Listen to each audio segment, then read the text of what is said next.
En la carretera de Palma-Sóller, a la altura del kilómetro 12,2, ya en el término de Buñola, está la finca pública de Raixa.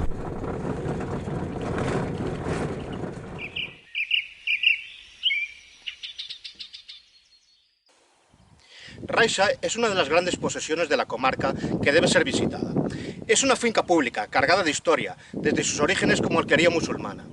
Fue residencia del cardenal Despuig y está llena de bonitos rincones, como su galería de inspiración italiana, los jardines y su enorme alberca. Pero en esta ocasión nos vamos más allá.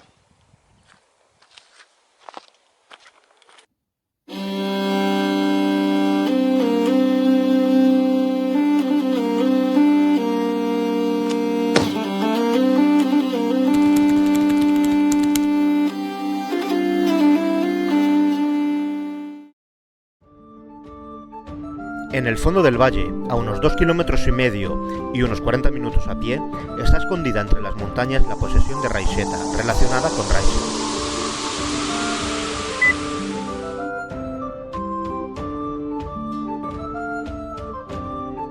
Por el camino encontramos un horno de cal, una era y las laderas con terrazas para el cultivo del olivo.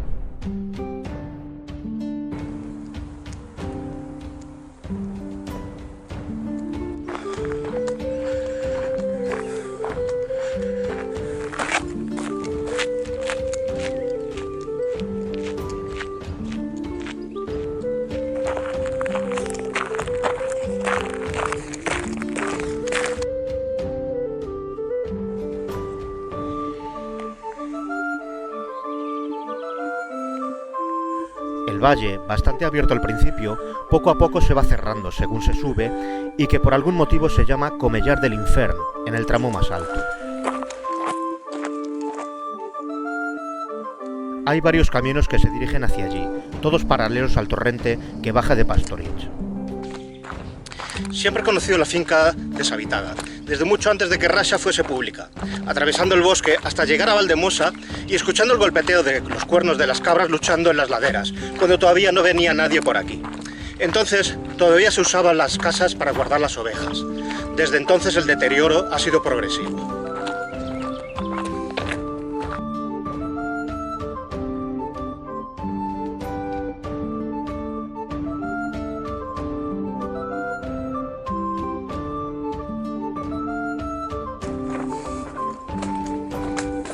Al llegar, la primera sorpresa es el notable deterioro que ha sufrido en los últimos 30 años. La posesión se conforma en una serie de dependencias de diferente tipología, en torno a un patio, presidido por 2 enormes almeces y un aljibe del que ya ha desaparecido el brocal.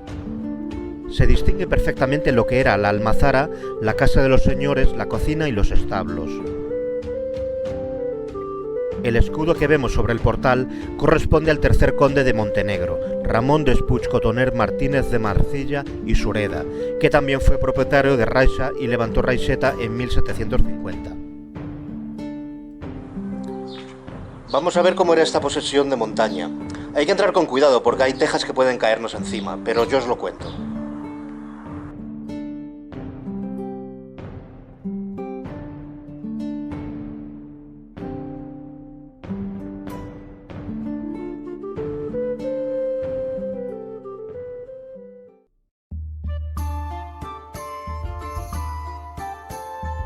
La almazara cierra la cara norte del patio, con un reloj de sol muy desdibujado en lo alto de la fachada.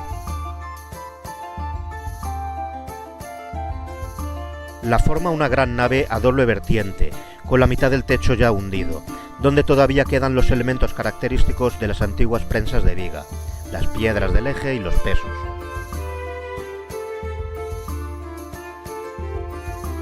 Al fondo, 2 depósitos abovedados para almacenar las aceitunas que se introducían desde el exterior, por 2 aberturas en la parte superior cada uno. A continuación el molino, casi tapado por los escombros. Habría también 2 prensas de viga, una a cada lado de la nave, de las que quedan las piedras de los ejes con el año 1770 grabado,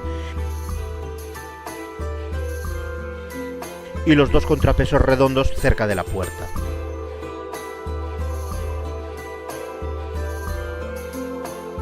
El sistema de palanca para ejercer presión y escurrir el jugo de las aceitunas compuesto de agua y aceite requería de grandes pesos y una enorme viga de madera para sostenerla, para lo que igualmente se necesitaba un gran espacio para albergar los mecanismos. La pica para encapachar, hecho de una gran pieza de piedra, está en el centro. Se ven algunas conducciones para el agua en la pared hacia unas picas, y la caldera estaría en la parte de la entrada.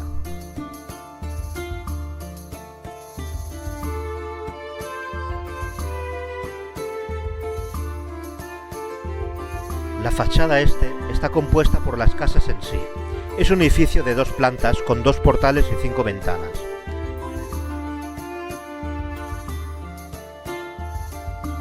Tiene un corredor empedrado en todo el frente, un pollete de obra, un cabalgador y un porche a cada lado para meter los carros. Este frente tiene 2 portales con opiales rectos. El izquierdo da a los depósitos de decantación del aceite que viene de la almazara que está detrás.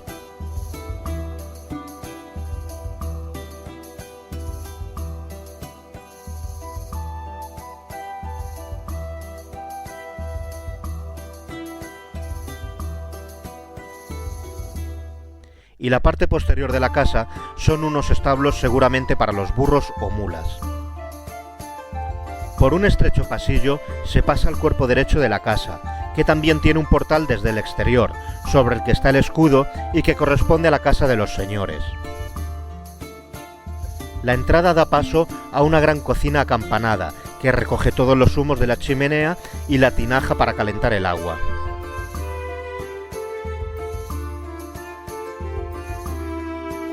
Tiene además una cocina de leña de obra incrustada en la pared y unos bancos de obra. En otro de los laterales, la clásica ventana rural en arco, tapiada, donde estaba la pica de piedra, que ahora está rota por el suelo. Y a la derecha, una estancia con una pequeña chimenea. En esta misma cocina está la escalera que sube a las habitaciones, de las que ya no queda nada más que las ventanas, y algún resto de baldosa de barro en el poco suelo que les queda. Atravesando la cocina de frente, llegamos a otra cocina más pequeña, también de fogones de leña, y de frente a un recinto donde hay un horno. Otra de las salidas de esta cocina da un cerramiento con unas piedras que pudieran ser para herrar animales. La zona de la entrada a la posesión tiene un edificio de 2 plantas más sótano. Las escaleras al granero superior vienen desde la parte exterior del recinto. El acceso a las otras 2 plantas se hacen desde el patio central. La de abajo corresponde a un corral de ovejas. Al sótano abovedado se baja por un corredor escalonado.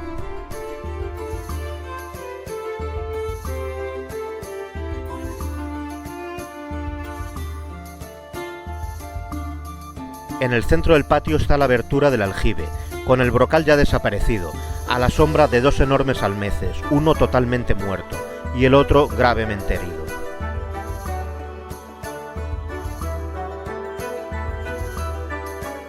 Por el lado oeste está abierto al campo y al torrente, bajando unas escaleras. Al lado derecho de la entrada hay un conjunto de habitaciones comidas por la vegetación.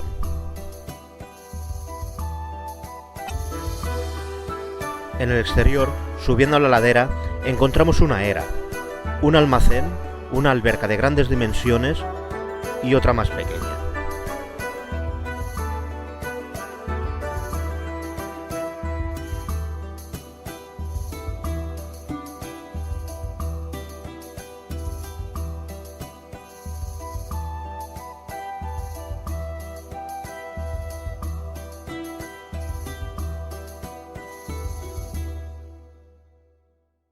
Con todo esto, nos podemos hacer una idea de cómo era la vida en las montañas y las posesiones.